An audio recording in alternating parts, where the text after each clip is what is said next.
the agric sector and speak with them. Andrew Stego is the General Secretary for the Ghana Agricultural Workers Union.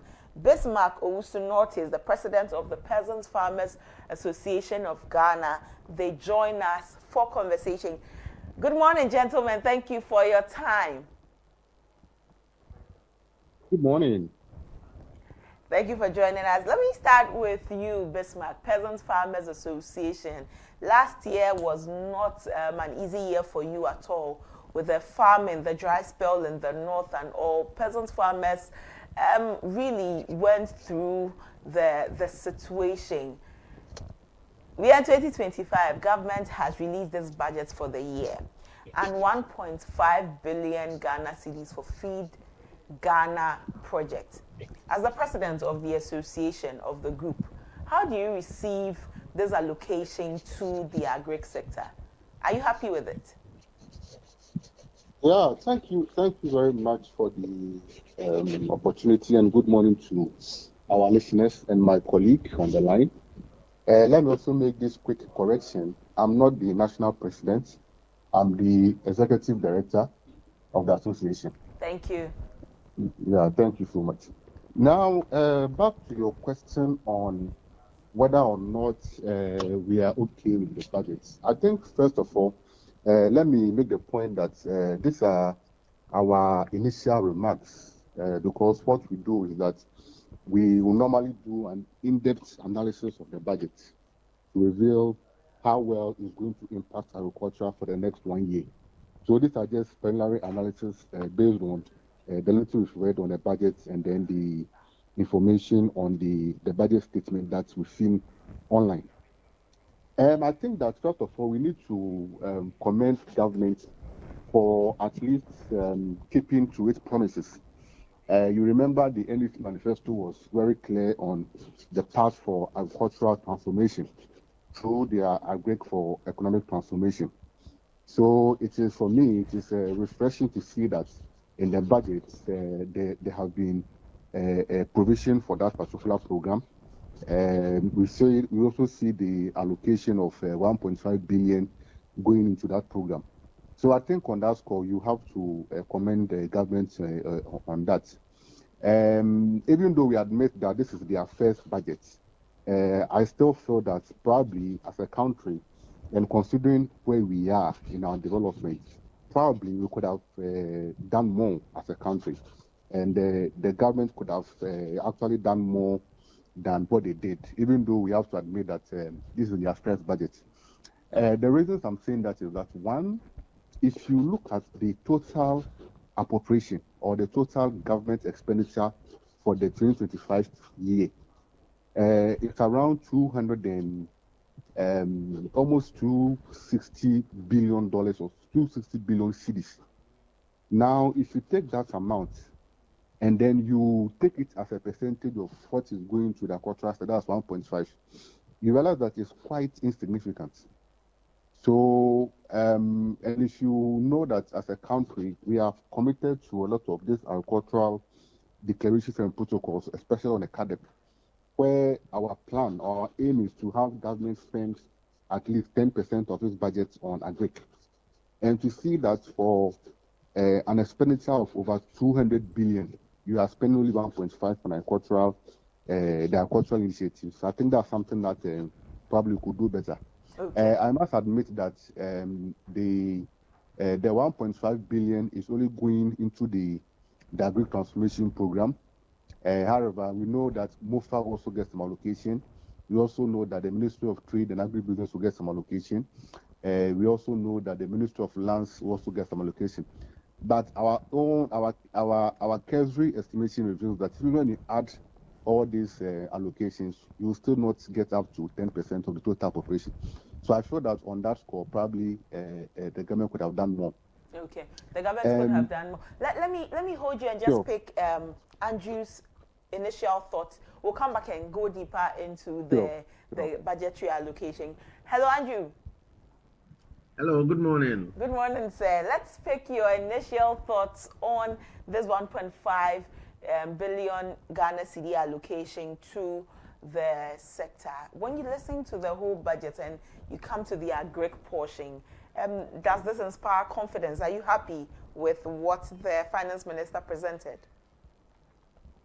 Yeah, generally we see some hope in that direction, and we also see some commitment to reset the agricultural agenda. We think that we have heard this before, so we will uh, monitor its implementation.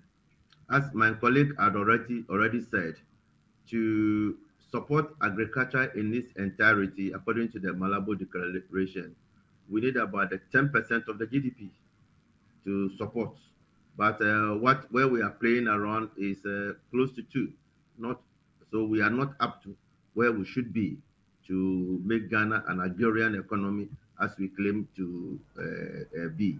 So a journey of 1,000 miles begins with a step, and we see some hope in this direction. Our caution is that the budget should fully be allocated because it is not enough. So it is one thing making the provision, is another thing allocating it to get things done. Our next point, which we will call on, is just not the allocation, but it's also the thievery and the corruption within the pipeline of resource allocation to the agricultural sector. And that is not just government and its officials, but it also calls on all of us within the value chain to ensure that what is meant to go into agriculture goes into agriculture. It does not find its way across our borders. For example, when we make provision for fertilizers, they must not cross the border to other countries to complicate issues for us. So we must control. We must allocate, ensure we have allocated all, and then we must also set up controls, and then we must measure our progress from now to the end of the year. The budget that is allocated to the various for production and to the various sectors. How are we seated at the round the table, monitoring its implementation and its progress as we go on? So Okay. yes, initially I joined my colleague to say that we see some hope, we see some direction, and then we see some commitment Okay. in the agricultural sector. But we want to see all this hope and commitment transferred and translated into real action. Okay. And that is where the business starts from. And those of us outside government, we think that as the NDC manifesto had said, development that we want for all of us, the development we want. So it is not just about the government wanting to develop agriculture, but us as citizenry, we are also interested in getting agriculture developed. And we think that we must sit around the table from day one. We shouldn't be outside the ship to be shouting from outside the ship. We must be there in the planning. Our input must be respected and recognized. And then also we develop the agricultural sector together as civil society, as trade unions, and as a country. Okay. Your input must be respected and recognized. So please sit up so that we can see you fully. We are unable to see your full face. And so we all, yes, great. Thank you. Well, let me come back to you, Bismarck. We're looking at the transformational grains development project to prioritize production of maize, rice, soya, and sorghum. Also, the rollout of the roots and tubers development project for cassava, plantain, and yam. Also, we see allocation, we see the poultry farm to table and Nkokon Kitinkiti project. These are projects that we can say directly affect peasant farmers. And correct me if I'm wrong, sir. When you look at these projects as listed in the budget, how well can government work it to the benefit of our farmers? Yeah, thanks so much. You are very right, and that's one of the key things that would want the government to look at very well. You know, as a country, implementation of projects is not something new.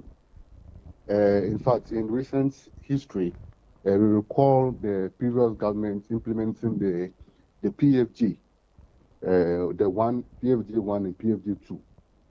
And even though you could tell that on paper or in terms of concept, the PFG had the ability to have transformed the sector.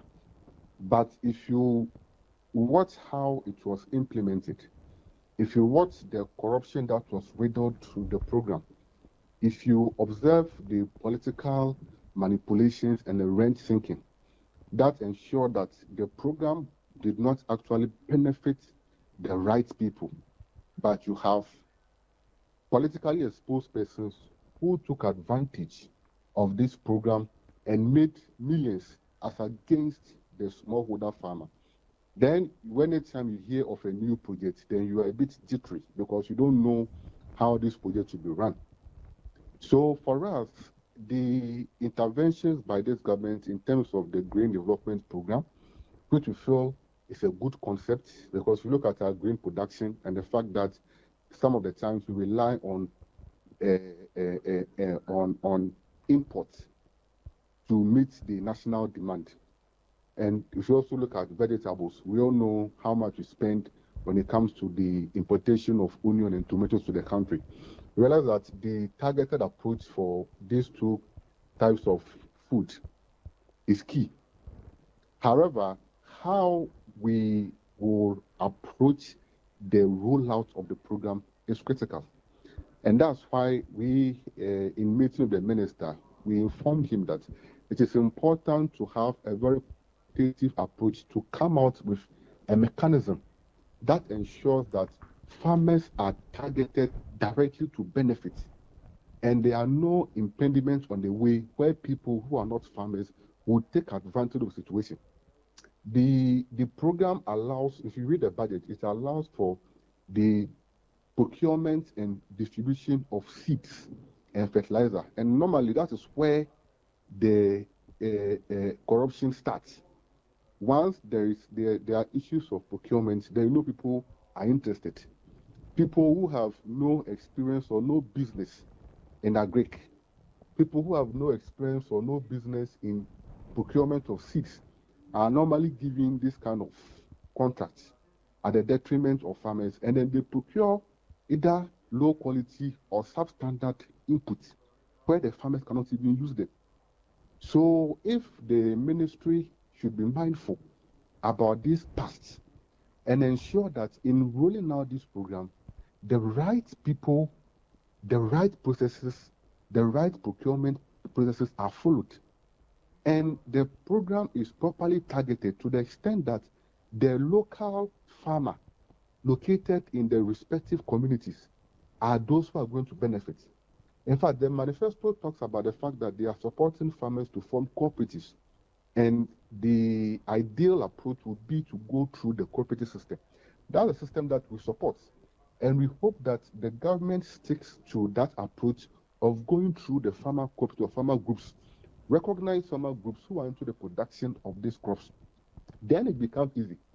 But if we are not fortunate and we have a relapse of what happened over the past 8 years, then it might not work for us. So the minister appears to be someone who is ready to listen, and he understands the frustration that farmers have gone through with all these kind of programs. So we are just hopeful that when it comes to the actual implementation, these things will happen.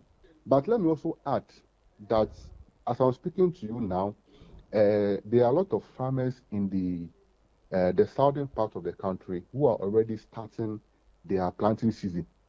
Some of them have already done their land preparation and are not sure how these programs will be rolled out. We are not clear on how the seeds will be given. Will it be in the form of a subsidy? Will it be free? Will it be in the form of an input credit mechanism? I think it will also be important for the sector minister, because I hear that each ministry is supposed to present their sector-specific outlook for the year. So I think it will also be important if the ministry comes out to let us know the clear approach for this program, the clear timelines for it, so that those who are expecting it, they know whether they can benefit or not, how it will be rolled out in terms of who is benefiting, and whether or not it will be an input subsidy program, it will be a grant, it will be an input credit. I think that it's good to have all this clarity around that program. And once we have it, once the approach is inclusive, I'm sure that the dedication and the resilience of farmers will enable us to be able to get this. But I must also add that we just about 2 weeks ago, we had some information from the Ghana Meteo Agency regarding the forecast for this year. And it appears that we might be experiencing some levels of dry spells again. So I think that the ministry will need to be proactive in that regard. If they are procuring these seeds, they should be mindful of the varieties that they are procuring. We want the climate resilient varieties that can withstand extensive dry spells. There should be some quick work on farmers regarding education as to when to plant, how to plant, what kind of mechanism they should use. And that's why I will conclude by saying that we were a bit disappointed with the fact that the budget couldn't come out clearly to tell us about the plans to have some irrigation facilities being established even for this year. We know the government launched what they call the irrigation for wealth, and there's a feasibility ongoing. But we would have thought that at least, if for nothing at all, we should have begun some allocations to some ongoing dam irrigation projects, such as the Palugu and other ones that are available, so that once we might experience the dry spell, then we know that we have the irrigation facilities to fall on. Bismarck, let me find out, since you mentioned dry spell, have the farmers been able to recover from the hits last year? Unfortunately, a lot of farmers could not recover.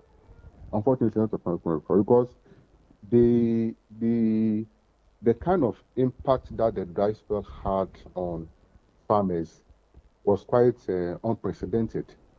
There are instances where farmers were only able to harvest just about 3 or 4 bags of maize for a 5-acre plot of land. This is very unusual because even in the normal planting season, a 1 acre of land should give a farmer at least 8 bags. So if you're having a situation where 5 acres is giving a farmer just 3 bags, then you can imagine the kind of losses that farmers incurred. Moreover, we all remember how the previous government shared with us that they have plans to provide relief items to these farmers. Unfortunately, the only sort of relief item that a very minute number of farmers got was this cash transfer that was done directly by the World Food Program. But aside that, there are tons of farmers who were unable to get any form of support. We also know that some of the relief items in terms of the food supplies that were supposed to be given to the farmers, they were all hijacked by politicians in a run-up to the 2024 elections. And we saw, and I'm sure your media house reported incidences where people were vandalizing and looting some of these things. So we all knew that approach by the ministry to provide items to farmers through political exposed persons was not going to work, and it didn't work anyway. So that experience has left some trauma for the farmers. And trust me, anytime we are approaching the next planting season, that trauma exists. How sure are we that it might rain? And the fact that GMET is also not giving us some good forecast, then it gives actually much worry for farmers whether or not this year might be a good year. So it is actually good if we are able to put measures in place to ensure that even if there is dry spell, the impacts on the farmers will not be as severe as compared to what we experienced last year. Okay, put measures in place. We'll be looking forward to that, Bismarck, but we're most grateful for your time this morning. We'll have more conversation on our peasant farmers. They are very important to us, and we hope that their lives are better and they recover from the hits that they experienced the last year. Thank you so much, sir. Thank you for having me. Bismarck Owusu-Norte is the Executive Director for the Peasants Farmers Association of Ghana. And we've had conversation about the 2025 budget on the agric sector. We are still joined by Andrews Tego. He is the General Secretary for the Ghana Agricultural Workers Union.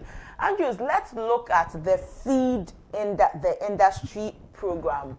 During the vetting of the agric minister and also of the trade minister, this conversation about feed the industry came about, and we saw that feed the industry is supposed to help or be a facilitator for the 24-hour economy. Granted, we haven't gotten to understand that 24-hour economy will be hinged on the agric sector. When you see the feed the industry program that they are set to launch, to boost the production of local raw materials to ensure a consistent and sufficient supply of high quality agricultural produce for industrial use. How do you assess this? Now that we have seen budgetary allocation, when you look at the feed the industry agenda, does it really fit into it? Thank you. Oh, you left Bismarck off the hook too early. But that is it. We work together in this space. Before I come to the feed the industry, yesterday the Deputy Minister for Agric, Honorable John Dumelo, was also sworn in by the President. And when you look at where Bismarck ended, we need a certain haste to get these policy issues that have come, because the weather is not waiting for us. So we must quickly sit around the table. Others are organizing forums.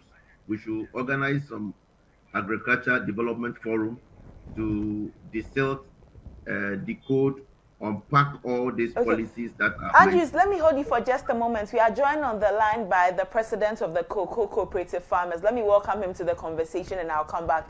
Hello, Isifu Isaka. Thank you for joining us, sir.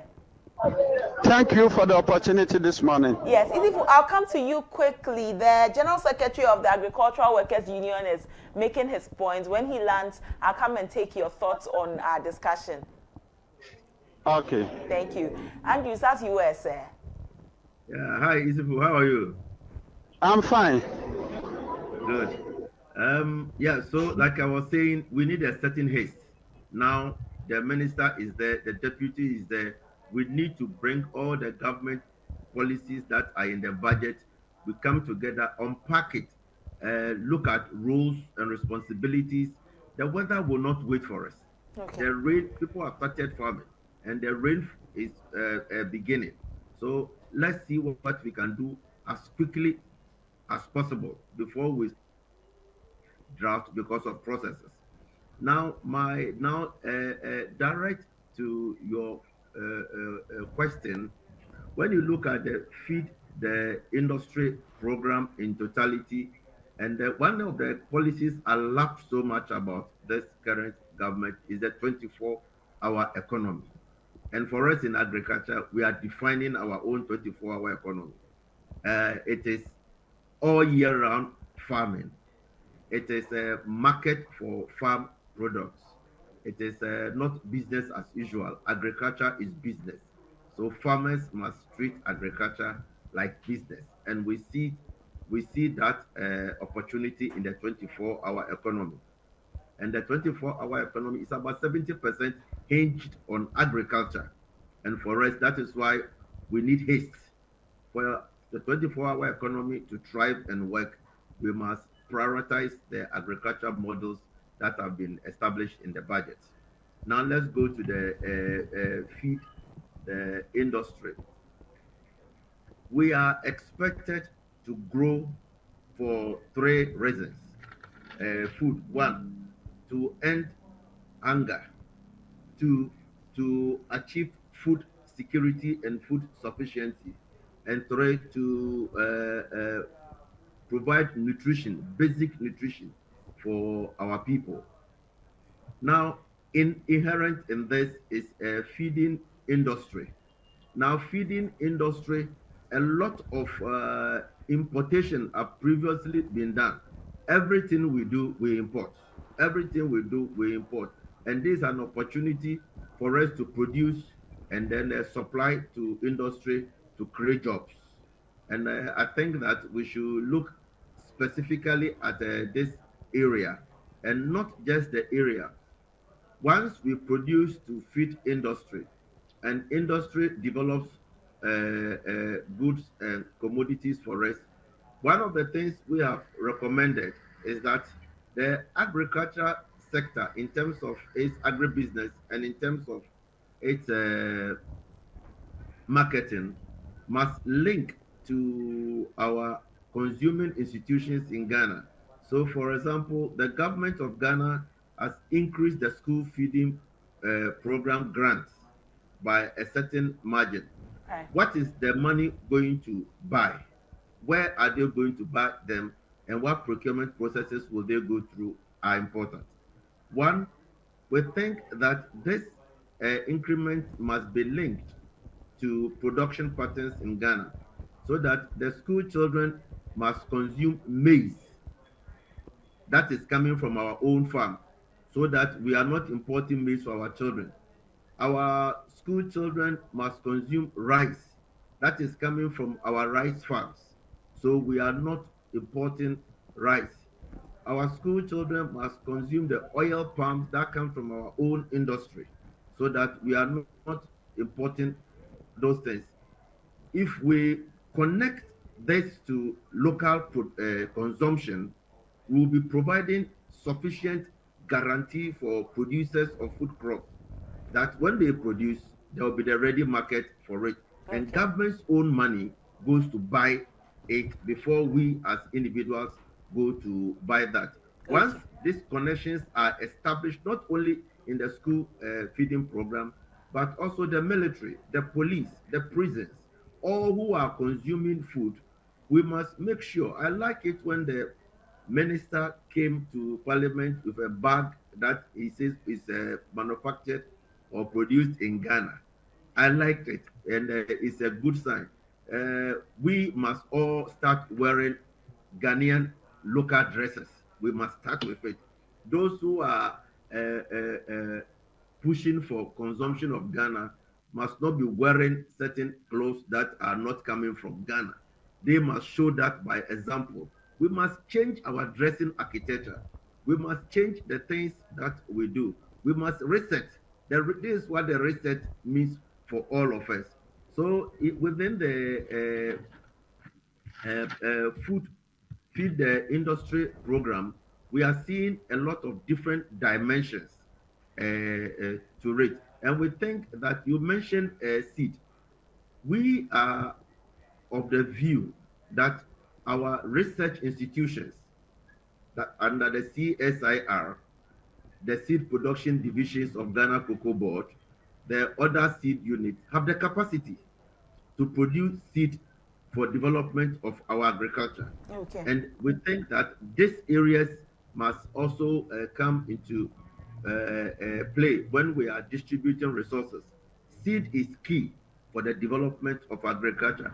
Okay. Seed for cocoa, that is by SPD, seed for maize and the rest by other seed producers, but we must concentrate on the whole value chain being hinged to our 24-hour economy, which is also being hinged to what we do as a people in the country. That is our consumption patterns. Okay. So that is how we look at the things and how interconnected they are. Okay, Andrews, I'll come back. Let me pick Isifu's thoughts on the agric sector too. Hello, Isifu. Hello. Yes, Isifu, before the budget was read, we've had conversations with you about the agric sector, particularly the cocoa sector, where you are the president of the cooperative union. When you listened to the budget, what really ran through your minds? Because after the budget was read, many conversations came up about the fact that we did not hear much about cocoa and galamsey, especially as we have heard how much galamsey is bothering you cocoa farmers, to the point where sometimes you're on the verge of giving up. How did you receive the budget? Yes, so first of all, thank you very much for the opportunity this morning. Yes, we've been able to read through the budget line, and looking at the investment that the government wants to do on the agric sector is encouraging. But just that if we are to limit ourselves to the cocoa sector as a whole, we didn't see much about the budget that is allocated to the cocoa sector. But I think this session of reading the budget cannot detail everything. So we are expecting that at the end of the day, after the Minister of Finance has presented the budget to Parliament, at least we'll be able to get details of the agri sector, what the budget covers, particularly in the cocoa sector. But to me, what I can say this morning is that we know that agriculture plays a significant role as far as the economy of Ghana is concerned. And in that, cocoa is the leading contributor. So the direct and indirect employment that cocoa have created is more than 3 million jobs. So if you want to run 24-hour economy, as it runs through all sector, we can't take cocoa out. Looking at the production level, looking at the input dealers, looking at processing and other value chain activities that goes on in the cocoa sector, it is employing more than 3 million people. So how do we position ourselves such that the 24-hour economy concept will be drawn into the cocoa sector to benefit Ghana and our economy as a whole? As you said about galamsey, we can't survive it if the issue of galamsey is not addressed. Even not only cocoa, looking at rice, maize, you know that maize and rice are produced in the marshy areas. And these are the areas that the galamseyers are there destroying our lands. Our river bodies are gone, no water for farming activity. Now we have to rely on irrigation. So how is an allocation to irrigation system for both cocoa and the other agric product? I'm sure the Minister of Agriculture have set up a system that is to seek irrigation farming in some regions. But to me, we have to prioritize that also in the cocoa sector. Within that, we are losing our cocoa production. Looking at the production level today, it is telling us that Ghana is losing our cocoa production, and something must be done. Some attention must be given to the cocoa sector to revive the cocoa sector. Swine flu disease is taking over our cocoa. Galamsey is taking over. The youth are not encouraged to go into cocoa farming. As we speak, we have 3,000 farmers gathered at Kumasi Jubilee Park, integrating our association. And if you look at the caliber of farmers that are present here, you could see that the farmers are old, 55 years, 60 years. So by the next 10 years, if these farmers are weak enough, who are those to replace them? It means we have to have a good system that will draw the attention of the youth, that will motivate, that will encourage the youth to go into cocoa farming. We did that. By the next 10 years, the conversation will be different. So to me, I've seen some aspect that the government is prioritizing at the agric sector, but detail about the cocoa sector have not been seen. And with time, I think we will get the opportunity to see the detailed budget that is allocated to the cocoa sector. But the information I'm even getting this morning is that government is taking the cocoa board from the Ministry of Agric to Ministry of Finance. Government is taking away cocoa board. Cocoa board is under the control of Ministry of Agriculture, but what we are hearing this morning is that government is taking cocoa board from Ministry of Agric to Ministry of Finance. For us as farmers, we don't have problem. Whatever the government thinks it is good for the cocoa sector, we don't have problem. But at the end of the day, what will be the consequences? What will be the challenge? What are the things that we have to put on board to streamline the system? So the 24-hour economy should also prioritize the cocoa sector, such that cocoa farmers will receive good price, cocoa farmers will receive motivation that will prepare them to always think about still being the cocoa farmer. Within that, I fear that by the next 10 years, the conversation will be different. If attention is not given to the cocoa sector. Well, Isifo, we do not want the conversation to be different. Cocoa is a crop that we really need and respect as a people. You mentioned, and you've said this a couple of times, that right now the people in the cocoa sector are old and the young ones don't want to come in. You are working in the sector. You have all of the first-hand information.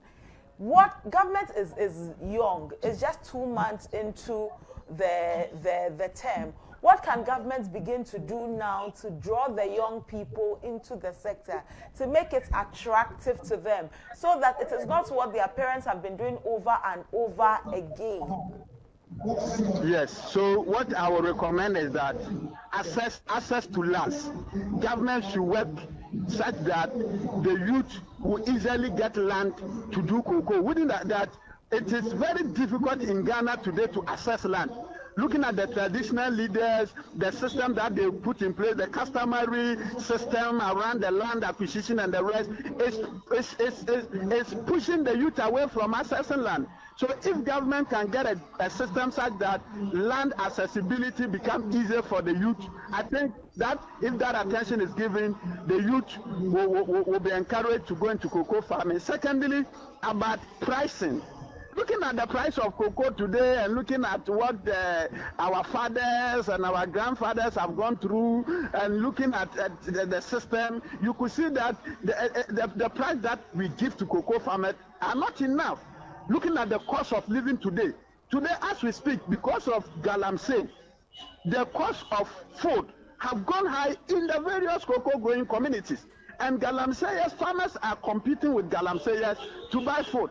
If you are to see this, how can a cocoa farmer compete with a galamseyer in terms of buying food?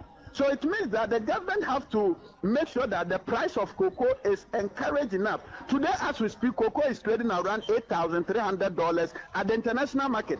So if government says, I will give 70% to cocoa farmers, what is 70% of $8,300? It's around 6,000 to 6,500. Are cocoa farmers receiving this? No. So the price of cocoa should be high, such that it will motivate the youth to also go into cocoa farming. And then irrigation. Today we can't rely on weather conditions. God will do. It's a thing of the past. So government should prioritize irrigation, such that if you're youth, land is there for you, we will support you in irrigation, we will give you a good price, we will do. If cocoa farmers, the youth begin to get all these things, I think it will motivate them to go into the cocoa sector than what we are seeing today. You have to suffer, you have to go through so many challenges before you can even access land. Well, Isifo, we understand that you are at a program and for the inauguration of your union, so we won't take much of your time.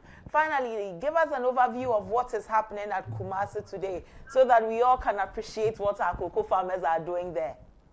Yeah, so today Kumasi Jubilee Park have turned into cocoa colors, where about 3,000 cocoa farmers from 9 cocoa regions are here. And then if you talk of Ghana Cooperative Cocoa Farmers Association, it is about cocoa farmers unions at the various cocoa growing districts that have come together to form this association. We are seeking to push the voice of farmers in the decision-making areas, and both domestic and international platform. Looking at what is happening in the cocoa sector, if you read the PNDC law 81, it clearly says the board of cocoa board should constitute 3 persons appointed by the government. The CEO of cocoa board should be a member, and 4 persons representing the interests of farmers. But for so many years, we don't see the 4 people that represent the interests of the farmers on the board. And at the end of the day, you hear that this person has been appointed to the board, whom to us as farmers, we don't see them, we don't know them, they don't meet us, they don't take our views, they don't even report anything that happens there to us. So how can somebody represent your interests whilst you don't know the person? So we have also decided to come together to get this association, so that at least at the end of the day, the association can help us to get people on the board, so that and they are going to have a board meeting. The views of the farmers will be taken, and afterwards the happenings will be also reported to the farmers. So today we have the deputy CEO of Cocoa Board, Dr. Ban is here, the minister of agriculture supposed to be here, Otufo is here, other dignitaries are invited here. So we are hoping to see a well organized program today. Well, thank you, Isifu. We'll be looking forward to everything that transpires there. But we are most grateful that even in your tight schedule, you made time to speak to us on the cocoa sector. Thank you so much. Okay, thank you. Isifu Isaka is the president of the Cocoa Farmers Cooperative Union. Andrews, you see what the cocoa farmers are doing in Kumasi and how they're also championing their cause. They've been very consistent on their issues to governments, asking for higher pricing for cocoa, asking that things be done because they are fighting for their lands. Galamseyers are encroaching on their lands. They are not getting as much as they should from their cocoa. They complain about the fact that only older people are now in the sector, and so they really need things to be done for them. This is why today we're having a conversation on the agric sector. Agric, we cannot do without you people. We really cannot do without you. And before we left, you were talking about how the school feeding program and other initiatives should be channeled through the agric sector. If we are putting money into the school feeding program, we should see that the food they are eating is produced from Ghana, the grains, everything should be locally produced and other places so that the 24-hour economy can grow.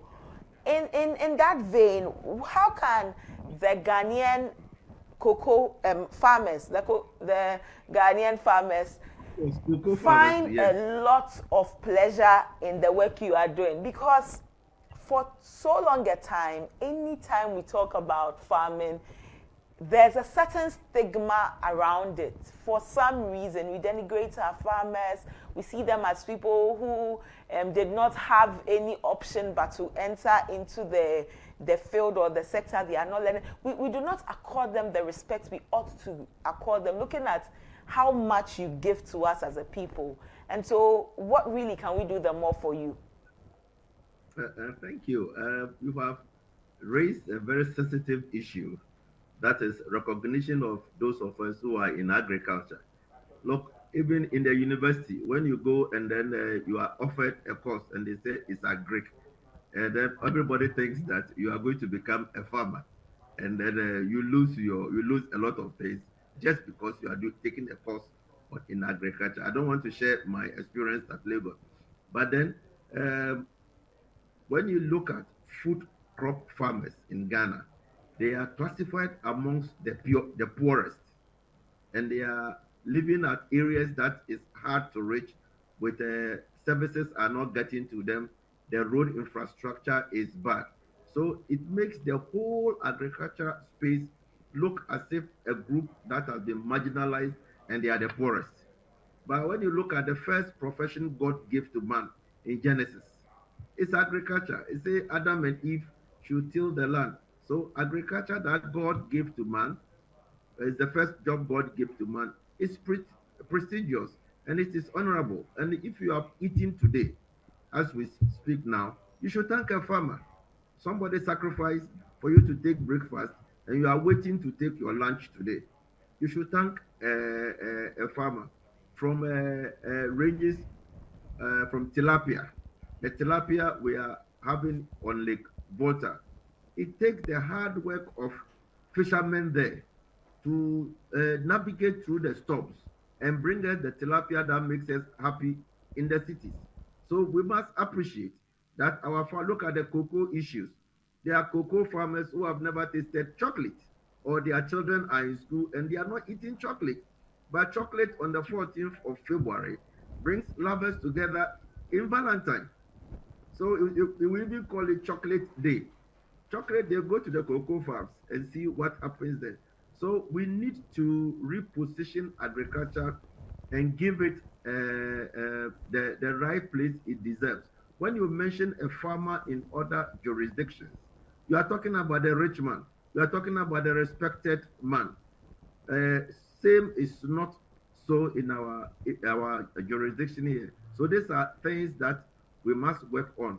But let me come back to cocoa.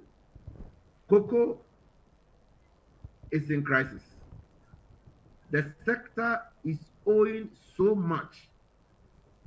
The sector is owing so much that we need to come to leverage before we start going up. And this is what the new administration is inheriting. There is so much smuggling going on. When you go to the border belt, the areas, the cocoa growing areas that are close to the border, over 30% of what we produce in Ghana is exported. And because cocoa is a special crop, it receives special attention and it receives special support from government. That is the cocoa model. And because of that, government invests in cocoa production. And those countries that increases their farm gate price, like Togo, they don't pay anything to the cocoa farmer. They don't give any extension. So they are able to raise the price a little to attract our cocoa farmers around the borders. So we think that we must, when we block smuggling alone in Ghana, cocoa production will increase by 30%. Not production, but cocoa volumes will increase by 30%. And again, what we must understand is the business of cocoa.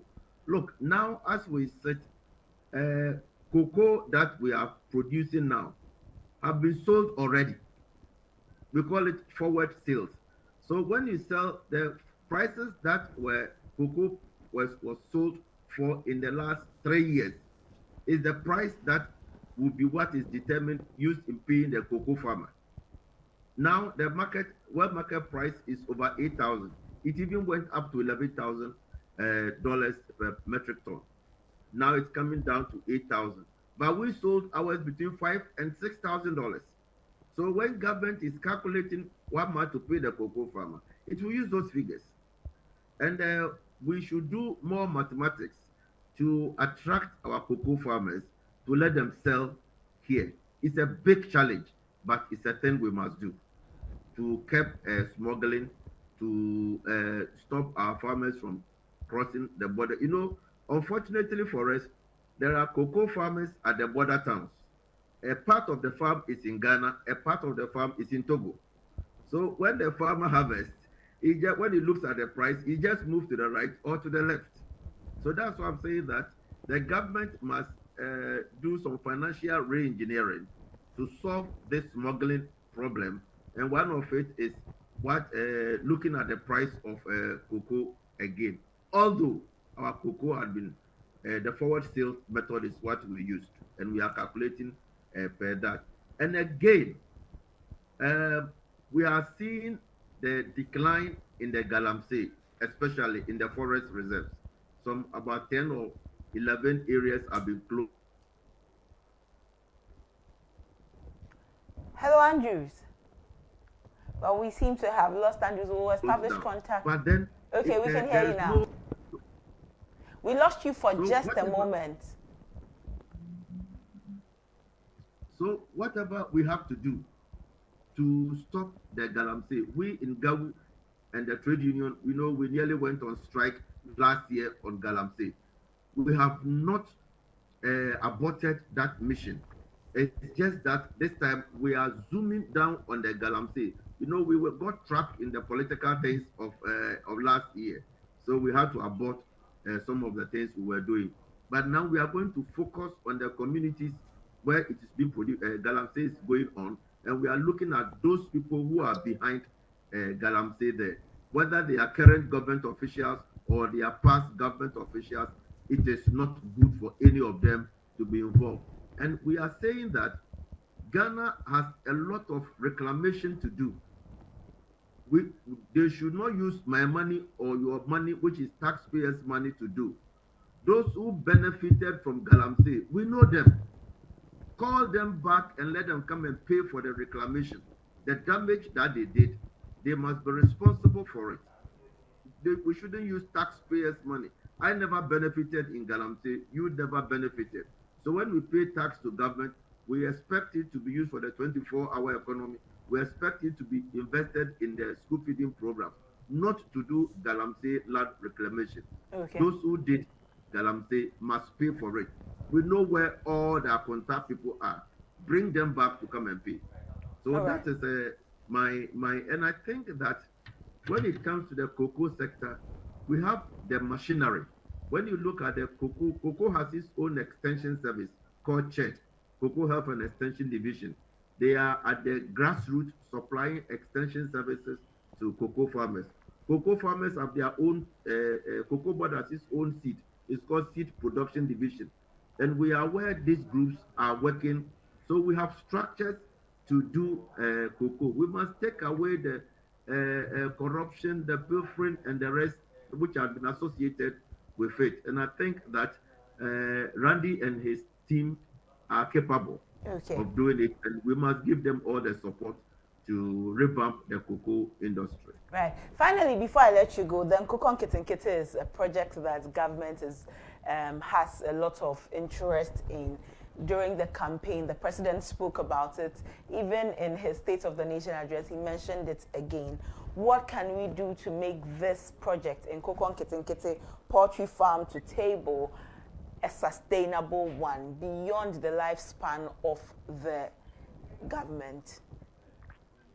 One, we must stop importing, using our hard-earned dollar to import poultry spare parts. A chicken that does not come in its fullness, it's either you are importing wings, you are importing the thighs, we are importing parts from countries where we cannot determine whether it is good for consumption. We must cease to produce import poultry spare parts to our country. Number two, we must invest more into our poultry farmers, and thank God that we have turned the joke of Nkoko Nkete to a productive venture, because whenever we mention Nkoko Nkete, it had a certain negative political tonation, but now it is the policy we have to go on with. The Ghana Poultry Farmers Association have their own poultry development strategy. And I think that that's why I called for the Ghana Agriculture Dialogue. We are doing development, others are doing it, even Sports 2 is doing it. We call on the minister to, as quickly as possible, bring all the agricultural sector players, including the Ghana Poultry Farmers Association, together. They also have their strategy for development, so we can input into the Akoko Nkete project. But we like the initiative that government have taken, that it is prioritizing the nutritional needs of the people through the expansion of poultry farm. We need eggs, poultry eggs, for the school feeding program. For me, it is what we will buy for the school feeding program, rotating our economy. The expenditure must be made in Ghana. We need eggs for the school feeding program, and our children must be eat nutritious meals in the school.